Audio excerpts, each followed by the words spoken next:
Sibuk Pak De? Enggak sibuk. Gimana Pak Mas?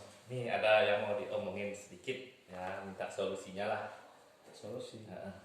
Kenapa nih? Ada masalah apa nih? Nah, ini terkait dengan eh, penunjukan ketua panitia dalam lomba Adiwiyata. Kebetulan Tiang ditunjuk sebagai ketua panitia. Jadi Tiang belum punya pengalaman dan Tiang juga merasa kegugupan dan kurang percaya diri dalam ini. Bagaimana solusinya Pak De? Oh, ini penunjukan panitia yang kemarin itu.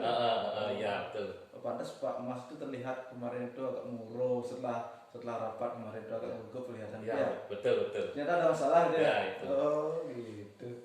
Jadi gimana nih? Apa tujuannya sekarang diskusi? Nah, di sini kita minta solusinya bagaimana menghilangkan rasa gugup dan meningkatkan kepercayaan diri Tiang pada sebagai kebetulan ditunjuk sebagai ketua panitia.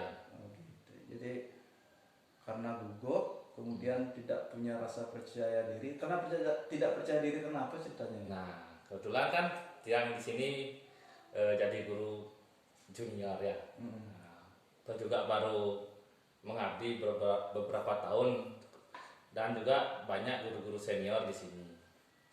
Pengalaman Tiang untuk menjadi ketua panitia juga belum seberapa, jadinya masihlah ada rasa kurang percaya diri ataupun gugup gitu. Gugup, canggung ya. Canggung lah. Ya. Jadi sekarang itu merasa gugup dan canggung mengemban tanggung jawab ini gitu Ya, ya. betul. Jadi tapi karena canggung, gugup, tidak percaya diri, tapi kemarin kok mau ini menerima tanggung jawab itu? Itu dah deh. Itu kan sebagai loyalitas kita Tiang terutama kepada atasan. Kalau kita tidak menerima juga tidak enak. Enak ya. Tiang juga ingin apa namanya? Ingin belajar jadi pemimpin dan sebagainya lah. Oh iya betul. Jadi kalau mengemban tanggung jawab ini juga bisa meningkatkan karir kan itu ya? Ya betul. Jadi ingin meningkatkan karir juga. Oke. Kemarin gugup, tapi tujuan kita hari ini kan biar Pak Mas itu punya rasa percaya diri dan tidak gugup kan ya? Betul. Dalam posisi mencapai tujuan itu dari skala 1 sampai 100 itu kira-kira berada di mana nih posisinya? Kalau untuk sementara ini saya nggak muluk-muluk Pak De mencapai tujuan. Paling tidak ya 60 lah dulu yang standarnya. Soalnya kan masih perlu belajar lagi gitu loh. Oh iya. Jadi 60 berarti nyampe 80 lagi dikit udah ya. Sedikit. Tapi Pak Mas tahu nggak potensi atau kelebihan Pak Mas sendiri itu apa sih sehingga kepala sekolah itu atau teman-teman kemarin itu tunjuknya Pak Mas sebagai ketua panitia? Nah itu mungkin kepala sekolah atau rekan-rekan guru yang lainnya itu menilai saya punya potensi satu mudah bergaul, mungkin mudah bersosialisasi sama teman-teman, ataupun kepala sekolah bisa melihat saya mungkin bisa merangkul teman-teman dalam bekerja gitu. Tantangan ya. Saya juga suka tantangan sebenarnya, cuman tetap rasa gugup pasti ada gitu. Betul, karena gini biasanya sih kepala sekolah dan rekan-rekan yang lain itu menunjuk seseorang itu pasti karena yang satu itu ingin belajar, pasti orang ini pasti ingin belajar, kemudian suka tantangan dan barangkali karena suka bergaul itu banyak punya teman kemudian dijadikanlah ketua panitia itu barangkali. Tapi pernah nggak punya pengalaman organisasi waktu belum di sekolah itu? Ya, kalau masih jadi mahasiswa dulu kebetulan saya jadi ini anggota BEM di kampus. Kalau di masyarakat jadi ini ketua remaja musola. Ketua remaja musola. Tapi itu kan bagus. Iya, betul. Bagus pengalamannya itu. Tapi kan di sini kalau untuk remaja musola kan kita menaungi teman sejawat gitu loh. Setara lah, kalau di sini rasanya banyak guru-guru senior, jadi itu yang membuat saya agak gugup Pak De, kurang percaya diri, bagaimana nanti takutnya salah dalam bertindak atau apa gitu. Makanya tiap kemarin ya minta sharing lah, minta solusi gimana bagusnya biar panitia Adiwiyata ini berjalan dengan baik sesuai rencana. Pak Mas kan sudah punya pengalaman banyak nih di kampus, di mana namanya itu, di organisasi musola, banyak punya pengalaman. Tapi pernah nggak waktu jadi pengurus-pengurus itu merasakan gugup yang sama dengan yang sekarang dirasakan? Yang pasti tetap gugup Pak De, cuman seiring berjalannya waktu kegugupan itu makin hari semakin hilang. Ya. Apa nih biasanya kalau waktu dulu tuh gugup tuh apa strateginya dulu nih? Menghilangkan gugupnya itu atau tidak percaya dirinya itu lah. Kalau itu paling saya mempush diri buat ayo pasti bisa Mas. Pokoknya kalau rasa gugup gini harus bisa gitu loh, masa ini aja nggak bisa yang lain bisa gitu loh. Jadi mau motivasi Iya, diri sendiri. motivasi diri sendiri. Itu bagus itu digunakan untuk sekarang ini sebenarnya. Tapi itu kadang-kadang kalau saya gugup itu juga kalau misalkan di remaja musola itu pasti saya minta juga gini nasihat dari pembina remaja. Makanya saya di sini kan mintalah pendapat Pak D atau masukan dari Pak D gimana nih ngilangin rasa gugupnya. Saat merasakan kegugupan yang sama waktu itu, tapi ada enggak peluang-peluang yang Pak Mas cari waktu itu di rekan-rekan sejawat itu? Ada lah, kalau kita gugup kita percaya, kalau saya percayakan juga kemampuan teman-teman pasti bisa. Nanti kan pembagian tugasnya dibagi, misalkan di seksi ini kita percayakan saja ini. Kalau untuk di remaja biasanya saya itu cuman ini mengkoordinir saja lah. Mengkoordinir saja ya. Artinya sudah tahu kekuatan teman-teman gitu ya. Kalau di sini kan ya bagaimana ya Pak ya, karena juga kebetulan baru, jadi karakter teman-teman belum 100% lah yang tahu itu loh Pak De. Berarti belum tahu kekuatan teman-teman gitu ya. Iya. Jadi sekarang strateginya kalau di sekolah tuh apa sih kira-kira Pak Mas? Kan kalau waktu di remaja dulu itu berusaha mengenal kekuatan teman-teman nih, kemudian memotivasi diri sendiri nih. Kalau di sini itu apa sih strategi yang bisa diterapkan dari pengalaman itu di sini? Kurang lebih sama Pak De kayaknya. Kalau menurut dia berusaha mengenal kekuatan teman-teman, tapi kan pendekatannya berbeda karena kalau sama ini kan di sini lebih senior, itu pasti pendekatannya berbeda dari yang. Nah itu dah kadang-kadang kalau ini berpikir sendiri kadang-kadang nggak nemu nih ini gimana strategi buat pendekatannya yang sama yang lebih senior gitu. Tadi potensi Pak Mas tuh saya juga tahu potensinya itu kan gampang bergaul ya dengan rekan-rekan guru nih. Kira-kira mudah apa gampang melakukan pendekatan dengan teman-teman? Nah kalau di sini nih. Setiap teman tuh kan karakternya berbeda-beda. Ada yang gampang, ada yang memang teman tuh sifatnya kurang bergaul atau tertutup gitu ya, 50-50 lah. Kadang ada yang gampang diajak bergaul, ada pendekatannya gampang, ada yang juga ya lumayan sulit lah karena keterbukaan kurang ataupun teman guru tersebut kurang bisa bergaul lah gitu. Jadi itu hambatan ya. Untuk bergaul dengan rekan-rekan di sini itu ya. Ya. Di faktor umur juga ya. Ya faktor umur.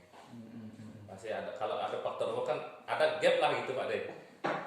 Kalau kita sama rekan sejawat seumuran kan enak ngobrolnya santai, kalau sama itu kan pastilah ada batasan mana yang harus diomongin. Nanti takutnya kalau kita terlalu dekat gitu terlalu dikira menggurui gitu loh. Berarti kalau begitu masalahnya apa nih solusinya Pak Mas untuk supaya teman-teman tuh bisa didekati dengan baik itu lah? Kalau Tiang pribadi, strategi Tiang untuk mendekati teman-teman itu paling ya berusaha menjalankan komunikasi dengan baik lah, dengan positif, ngobrol santai. Nah yang penting tidak tegang lah Pak De. Gitu ya. Nah, mengenal kepribadiannya secara perlahan gitu. Mentekan potensi mana ini, misalkan si guru A ini teman A ini apa di mana dia bagusnya, nanti dia mungkin ditaruh di bidang sana gitu loh. Gitu ya. Ya. Tapi kalau misalnya kalau di sekolah tuh hambatan lainnya itu kan misalnya masalah waktu. Ya. Apa sih strateginya? Kalau di sekolah tuh kan susah nyari waktu guru-guru yang lain tuh biasanya. Paling Tiang tuh ini mengalokasikan waktunya itu kita kembalilah sama guru-gurunya, bagaimana biar sama-sama enak, biar ada guru yang tidak bisa meluangkan waktunya gimana dirembukkan lagi lah. Kalau kita pakai keinginan sendiri kan tidak bisa. Tidak bisa ya, Pak, ya. Bisa. Itu barangkali kalau ini silaturahmi ke rumahnya. Nah, bisa jadi solusi juga Pak. Paling kalau itu paling saya juga kalau ada waktu senggang ke rumahnya bersilaturahmi lah sambil ngobrol-ngobrol santai di sana. Berusaha mengenal pribadinya itu ya, Iya, di rumahnya ya. iya. Biasanya kalau di rumah itu kan lebih santai kita ngobrolnya Iya. itu ya. Bagus tuh Pak Mas, kalau itu diterapkan sih saya yakin Pak Mas itu bisa mengenal teman-teman, bisa mengorganisasikan teman-teman. Tapi kira-kira timbul nggak rasa percaya diri Pak Mas ketika sudah mengenal rekan-rekan yang lain? Sudah barang tentu pasti timbul Pak De, karena apa? Kebetulan kalau sudah saling mengenal kan yang tahu kekuatan teman-teman, potensi apa teman-teman yang harus potensi apa teman-teman tuh bisa dilakukan. Nanti kan tiang tinggal membagi tugas. Kalau ini potensinya di sini, tiang taruhkan di sini gitu loh. Jadi tugasnya biasa sama-sama enak kita jalankan. Itu bagus tuh, pasti timbul percaya diri. Iya. Nggak gugup lagi itu ya. Ya. Nah, itu bagus tuh Pak Mas. Nah, strategi Pak Mas dari awal itu kan sudah nampak nih tadi nih. Tapi kesimpulannya apa nih strateginya nih? Kesimpulan strateginya satu mungkin apa nih Pak Mas tadi nih? Apa namanya?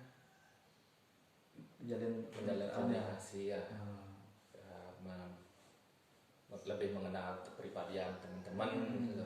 Lebih mengetahui apa memperdalami kekuatan apa potensi apa yang teman-teman miliki sehingga tidak salah dalam menempatkan posisi mana yang harus diberikan tanggung jawab. Kalau untuk diri sendiri nih Pak Mas, apa yang dilakukan nih untuk membekali diri sendiri? Ya paling tidak mempersiapkan diri lah untuk bisa menjadi pemimpin ataupun paling tidak bisa mengkoordinir teman-teman dalam bekerja seperti Itu itu. ya. Kan, Secara materi, ya secara materi kita siapkan lebih baik itu lagi. ya, dari lomba ya. Ya, Belajar itu maksudnya. ya betul. Nah, dari sekian strategi Pak Mas itu apa yang jadi prioritasnya? Untuk yang pertama prioritas sudah barang tentu kita harus mengoptimalkan kekuatan atau rekan-rekan teman-teman di sini di sekolah ini dulu. Ya kita sama-sama bekerja secara optimal gitu loh Pak De. Oh gitu ya, berarti memetakan potensi rekan-rekan itu yang prioritas ya, itu ya. itu dulu prioritas. Kalau sudah berhasil memetakan teman-teman, berarti rencana-rencana lain Iya, gampang bisa, jalan. iya, betul itu. Itu prioritas. Iya, itu prioritas. Itu mantap tuh kalau begitu nih. Tapi pasti ada gangguan nanti ya. Apa kira-kira gangguannya Pak Mas? Kalau gangguan tuh pasti ada Pak De. Cuma kan kita itu Oh ya, tadi itu ya waktu itu. waktu Oh, itu kita ya. itu pasti wajar tuh kan semua guru kan mempunyai kepentingan atau keperluan yang berbeda-beda. Waktunya juga belum tentu sama waktu kosongnya kan belum tentu sama. Waktunya Pak Mas dengan Iya, teman lain beda-beda. sama. Ya itu udah hambatan tuh. Jadi cara mengatasinya seperti tadi. Iya, mungkin saya sowan ke rumah guru, rekan guru sambil bertamu lah, sambil ngobrol-ngobrol santai, Iya. ya silaturahmi. Jadi mendekatkan jarak antara yang senior dengan junior Iya. ya, salah satu caranya itu Ya, ya. paling tidak lah biar saya ini dijadikan biar seperti ikatan anak sama bapak lah kalau gitu, anak sama orang tua kan lebih enak juga ngobrolnya kalau Jadi itu rencana dari Pak Mas itu ya. ya. Sekarang kan rencana itu kalau disusun itu biasanya kita itu gampang lalai. Ya, betul. Apa sih yang dilakukan supaya kita tidak gampang lalai dengan rencana-rencana kita? Atau barangkali lupa gitu dengan rencananya? Nah, kalau itu secepat mungkin paling saya buat jadwal planning ditulis lah biar satu persatu kita selesaikan. Kalau semuanya langsung ini harus ini nanti tahu-taunya lupa. Mending ditulis. Oh, ditulis. Hari ini mungkin ini yang dikerjakan, yang ini gitu lah Pak De. Semacam deadline gitu Ya, ya. deadline lah biar tenggat waktu segini biar terselesaikan. Tapi kira-kira perlu nggak orang lain untuk menjaga, sekedar mengingatkan lah itu misalnya lupa dengan komitmen yang Pak Mas? Perlu sebenarnya Pak De. Perlu itu. Kita kan kalau bekerja tuh tidak mungkin sendirian. Kita harus adalah yang mengingatkan, ada yang mendapat kita lupa itu ada yang mengingatkan atau yang memberikan masukan kalau kita salah seperti itu. Siapa tuh kira-kira yang Pak Mas lakukan?